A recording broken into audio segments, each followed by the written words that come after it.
আসসালামু আলাইকুম। আশা করি সবাই ভালো আছেন। It's me Ashraful Islam Lalon, Ashraful Islam Lalon Italy page এবং ইউটিউব চ্যানেল। যে যেখান থেকে দেখছেন সবাইকে আন্তরিক ভালোবাসা ও অভিনন্দন। যারা ফেসবুকে থেকে দেখছেন ফেসবুক পেজটি লাইক ফলো শেয়ার দিয়ে এবং ইউটিউব চ্যানেলটি সাবস্ক্রাইব করে পাশে থাকুন। ধন্যবাদ। তো আজকের টপিকটি হলো যে দুটি টপিক নিয়ে কথা বলবো। তো প্রথমে একটা টপিক যে সুখবর যে ইতালি 2025 সালে নতুনভাবে 1,65,000 কর্মী নেওয়ার সিদ্ধান্ত নিয়েছে ইতালি। আর দ্বিতীয় নাম্বার টপিকটা হলো যে আমাদের পররাষ্ট্র মন্ত্রণালয় থেকে আবারও ডাকাইছে।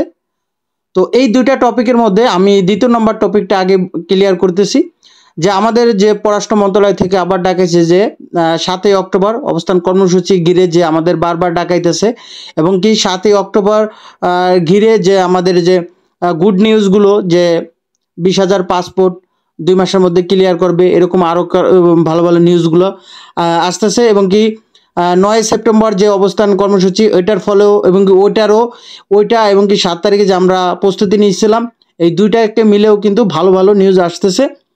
তো এর মাঝে কিন্তু আমাদের পররাষ্ট্র মন্ত্রণালয় থেকেও ডাকাইছে আমরা গতকাল যে 6 অক্টোবর। তো আপনারা জানেন যে আমি বলছিলাম ভিডিওতে তারা কিছু আমাদের সমন্বয় থেকে 3 জন বেশি যাইতে মানা করছে, তো 3 জনে গেছিলো। তো তাদেরকে ওইরকমভাবে একটা কথা বলছে যে নতুন করে আবার ডাকাইছে 8ই অক্টোবর, যেটা আগামীকাল 8ই অক্টোবর। কারণ কি এখানে পররাষ্ট্র মন্ত্রণালয়ে ডাকে তারা একটা অ্যাপয়েন্টমেন্ট দিছে। আমাদের তো একটাই টার্গেট ছিল যে ডক্টর ইউনূস স্যারের সাথে কথা বলবো, তো ওইটা সরাসরি ক্লিয়ার করবে যে 8ই অক্টোবর। আর এই বিষয়ে সকল তথ্য এগুলা আগামীকাল হয়তো আগামীকাল রাত্রে দিতে পারি, কারণ এখন ওই ব্যাপারটা যেহেতু আমাদের কালকে ডাকাইছে তো আমাদের পক্ষে সমন্বয় পক্ষের থেকে যাওয়া হবে। তো তারা কি বলে ওই বিষয়টা আপনারা আগামীকাল না জানতে পারলেও পরশু দিন জানতে পারবেন। তো তারা একটাই কথা মানে তারা আমাদের একটা অ্যাপয়েন্টমেন্ট দিছে যে পররাষ্ট্র মন্ত্রণালয়ে যে যাওয়ার পর যে 6 তারিখে তারা একটা অ্যাপয়েন্টমেন্ট দিছে মন্ত্রীর সাথে, পররাষ্ট্রমন্ত্রীর সাথে তৌহিদ হোসেনের সাথে সরাসরি বৈঠক করার এবং কি সময়টা আমাদের যে 8ই অক্টোবর সকাল 10টা বাজে এটা আমাদের যে একটা বৈঠক হবে তার সাথে সরাসরি। এখন সে তার সাথে কথা বলার পর ওইখানেও বলা হবে যে ডক্টর ইউনূস স্যারের সাথে আমাদের পার্সোনালি দেখা করার জন্য এবং তাকে ব্যাপারটা এই ভুক্তভোগীর পক্ষ থেকে তাকে খুলে বলা যে আসলে এই অবস্থা।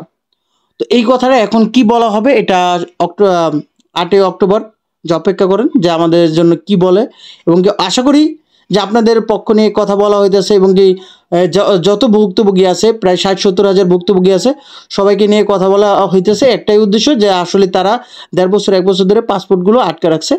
তো এই বিষয়টাই যা আপনাদের বলার ছিল যে আবারও কেন আমাদের ডাকাইলো।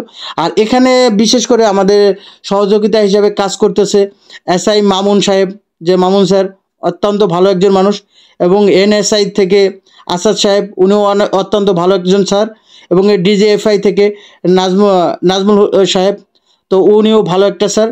এই যে গোয়েন্দা বিভাগ থেকে মোটামুটি ভালো তারাও সহযোগিতা করতেছে, বিশেষ করে পররাষ্ট্রমন্ত্রীর সাথে দেখা করার ব্যাপারটাও এবং কি তাদের পররাষ্ট্রমন্ত্রীর সাথে অ্যাপয়েন্টমেন্টের ব্যাপারটাও যেহেতু আমরা অ্যাপয়েন্টমেন্ট পাইছি এটা 8ই অক্টোবর সকাল 10টা বাজে। আগে পরে হইতে পারে 10 মিনিট আগে পরে হইতে পারে, ওটা ম্যাটার করে না। তো তার সাথে কথা বলতে পারলো ব্যাপারটা ডক্টর ইউনূস স্যারের সাথে আমরা তো আবদার রাখবই যে ডক্টর ইউনূস স্যারের সাথে আমরা যেভাবে হোক আমাদের কথা বলাই দেন বা আমরা তো যে এই ভুক্তভোগীর কথা আমরা বলতে চাই, কারণ যেহেতু অ্যাম্বাসি নিজেরা একটা নোটিশ দিছে 2 মাসের মধ্যে 20,000 পাসপোর্ট ক্লিয়ার করে দিবে। তো তাদেরটা ওটা আসলে কতটুকু গ্রহণযোগ্য বা বিশ্বাস করাতে তিনি আগেও অনেকবার বলছে, এই জন্য আমরা সরাসরি ডক্টর ইউনূস স্যারের যে একটা পেজ বিজ্ঞপ্তি আকারে এটা আমরা দেখতে চাই, এটা আমাদের আবদার থাকবে।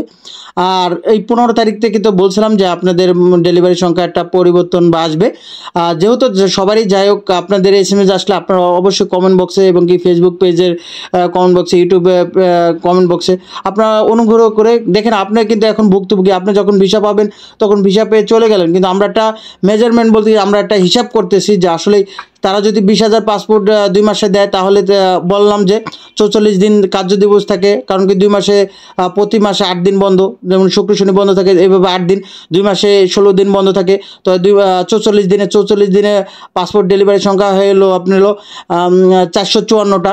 তো 454টা না 400টা ডেলিভারি দিলেও আমরা বুঝবো। এজন্য আমাদের গণনা করার জন্য আপনাদের সহযোগিতা কাম্য, কারণ আপনারা যদি আপডেটটা দেন আমরা একটা একুরেট একটা অ্যান্সার পাই, ওই হিসাবে আমরা কার্যক্রম চালিয়ে যাব।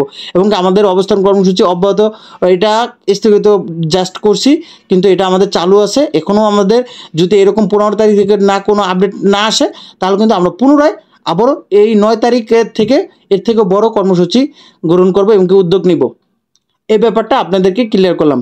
এখন আমাদের যে সুখবর, যেটা সুখবর যে ইতালি 2025 সালে নতুনভাবে 1,65,000 কর্মী নেওয়ার সিদ্ধান্ত নিয়েছে। এই ব্যাপারটা আমি আসলে ক্লিয়ার করি। আসলে এটা সুখবর, যখন আপনি নতুন নতুন আবেদন করবেন বা আগ্রহ, আসলে তার তো দোষ না, এটা তো একটা প্রশাসন ইতালি সংস্থার দোষ বা বাংলাদেশের সংস্থার দোষ। এখন যে ভুক্তভোগী বা যে ইতালি যাওয়ার ইচ্ছুক, তার মন চাইতেই পারে, যে তার তো দোষের ব্যাপার না। তার জন্য অবশ্যই সুখবর যে 25 সালে যে আমাদের বাংলাদেশ থেকে কিছু লোক নেবে, তো এটা আসলে আমাদের জন্য ভালো একটা সুখবর। তো কর্মী নিয়োগের একটি খসড়া নীতিমালা প্রণয়ন করেছে আগামী বছর, যে আগামী 2025 সালে ফেব্রুয়ারি থেকে ক্লিক ডে, মানে প্রথম ক্লিক ডেতে আপনার 70% আবেদন জমা হবে এবং দ্বিতীয় ধাপে 30% আবেদন জমা হবে। মানে প্রথম ধাপে ফেব্রুয়ারিতে স্পষ্টভাবে যে 70% আবেদন জমা পড়বে এবং কি দ্বিতীয় ধাপে 30%, মোট 100%। তো এভাবেই আরেকটা কারণ হলো যে বাংলাদেশে যে বাংলাদেশ যে একটা বিপদ আছে, এটা আসলে আপনাদেরকে মানে হয়তো জানেন, কারণ কি দেখেন, এই যে দরবেশ বাবা, আমি আরেকটা নাম আছে তারা তো ভালোভাবে জানেন, এই যে দরবেশ বাবাদের জন্য আসলে বাংলাদেশ 2020 সালে ব্ল্যাক লিস্টে থেকে চালু মানে খুলছে। প্রায় দীর্ঘ 8-9 বছর ব্ল্যাক লিস্টে ছিল বাংলাদেশ। তো বাংলাদেশ 2020 সালে এই ব্ল্যাক লিস্টে থেকে ইতালি মুক্ত করে, যে আসলে ব্ল্যাক লিস্টে থেকে তারা উন্মুক্ত করে 2020 সাল থেকে বাংলাদেশে মোটামুটি ভালো ইতালিতে গেছে, যে কর্মী ভালোই গেছিলো। কিন্তু 2023 সালের আগস্টে এসে তারা এই অবস্থানটা, এবং কি বিভিন্ন ইতালি গোয়েন্দা বিভাগ এই বিভিন্ন কার্যকলাপ এটাকে পর্যালোচনা করে তারা দেখছে যে এখানে বাংলাদেশ এবং কি শ্রীলঙ্কা এবং কি পাকিস্তান, এই 3টা রাষ্ট্র এই করাপশনের সাথে জড়িত। তো এই 3টা রাষ্ট্র এই যে ঝামেলা করছে, তো এইগুলার কারণে এখন একবারে বাংলাদেশও ব্ল্যাক লিস্টে ফেলায় নেয়, এবং কি পাকিস্তানও ব্ল্যাক লিস্টে ফেলায় নেয়, এবং কি শ্রীলঙ্কাও ব্ল্যাক লিস্টে ফেলায় নেয়। তবে তাদেরকে বিশেষ যে আওতা আছে, তাদের বিশেষভাবে তাদের কাগজগুলো এবং কি তাদের ডকুমেন্টগুলো পরিচালনা করা হবে। দেখেন, এখানে বাংলাদেশ এবং ইতালি একটা অন্য মানবাধিকার একটা রাষ্ট্র, যে ওখানে তারা অনেক কর্মীদের আশ্রয় দেয়, বিভিন্ন অধিবাসন বা বিভিন্ন মানুষগুলো বা বিভিন্ন রাষ্ট্র থেকে আসে, কিন্তু সেই রাষ্ট্র কখনোই এরকম অন্যায় অপরাধ এটা কখনোই গ্রহণযোগ্য মনে করে না। তো এই যে বাংলাদেশ, যে আমাদের দরবেশরা যে পুলিশে ঘোষণা করলে যে তাদের যে বিজনেসটা, এই দেখেন আমাদের 1,65,000 25 সালে যে একটা চালু হয়েছে, এখানে আমাদের 1,65,000 শুধু বাংলাদেশ না, তো দেখা যাবে যে বাংলাদেশ থেকে আবেদন পড়বে 3 লাখ, সেখানে দেখা যাবে যে বাংলাদেশে নুরস্তা পেয়ে গেছে 2.5 লাখ। মানে এটা কি গ্রহণযোগ্য হয়?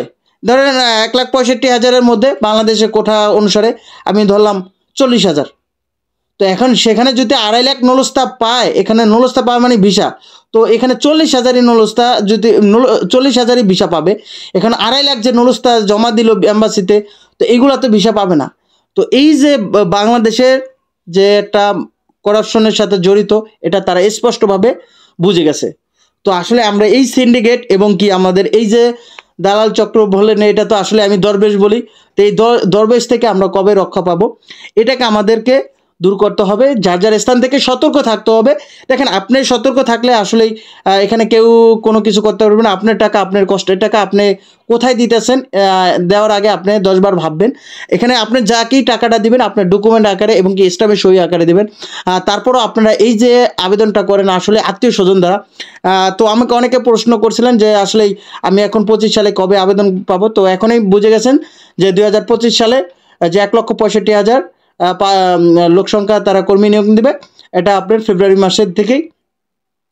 তো এটা আপনাদের প্রশ্ন ছিল, তো এটা আমি ক্লিয়ার করলাম। তবে টাকা পয়সা লেনদেন করবেন আপনার সকলভাবে, মানে আপনারা তো বোঝেন যে আপনার টাকাটা কীভাবে লেনদেন করবেন, কারণ কি এখানে সতর্ক থাকতে হবে। কারণ যেহেতু বাংলাদেশ ব্ল্যাক লিস্টে এবং কি আসলে বাংলাদেশের অবস্থা ভালো নয়, কারণ তারা কখনোই খারাপ কাজ বা দুর্নীতি কখনোই গ্রহণ করে না। তো এটা মাথায় রেখে আপনারা কার্যক্রম চালু করবেন এবং কি আপনাদের যারা এই নতুন আবেদন করবেন তাদেরকে উদ্দেশ্যে আমি একটা সাজেশন থাকবে, আপনাদের পাসপোর্ট এখন যাদের করা নাই তারা এখন দ্রুত করে দেন। কারণ কি 25 সালের পর হয়তো আর কোনো ক্লিক ডে আসবে না। পরবর্তীতে তারা যদি সিদ্ধান্ত নেয় ওটা হলো বেশি কথা। যদি আপনারা নতুন যারা আছেন তারা যাইতে চান, তবে আপনাদের আত্মীয়-স্বজন দ্বারা এবং কি ভেরিফাই মানুষ দ্বারা আপনারা যাবেন। এটা আসলেই ইতালি এখন অবস্থা ভালো না। দেখেন না, পাসপোর্ট 1.5 বছর 1 বছর ধরে আটকে আছে। তো আমি বলবো যে আসলে আপনার 25 সালে যারা তারপরও আগ্রহ তাদের তো আর না করা যাবে না। তারা আপনারা নতুন পাসপোর্টগুলোতে একাধিক নাম রাখবেন, যেমন এমডি রহিম। তো এমডি রহিম রাখবেন, যদি শুধু এমডি রাখবেন না যে শুধু রহিম বা এমডি এরকম কিছু না, শুধু রহিম রাখবেন না, এমডি রহিম বা এমডি রহিম শিকদার, মানে একাধিক নামের সাথে একাধিক ওয়ার্ড থাকতে হবে, তাহলে আসলে একটু ঝামেলা কম হয়। তো এটাই বলবো নতুনদের জন্য, আপনাদের জন্য শুভকামনা। আপনারা এতক্ষণ সাথে থেকে ভিডিওটি দেখার জন্য আপনাদেরকে অসংখ্য ধন্যবাদ। আপনারা সুস্থ থাকুন, ভালো থাকুন। আল্লাহ হাফেজ, আসসালামু আলাইকুম।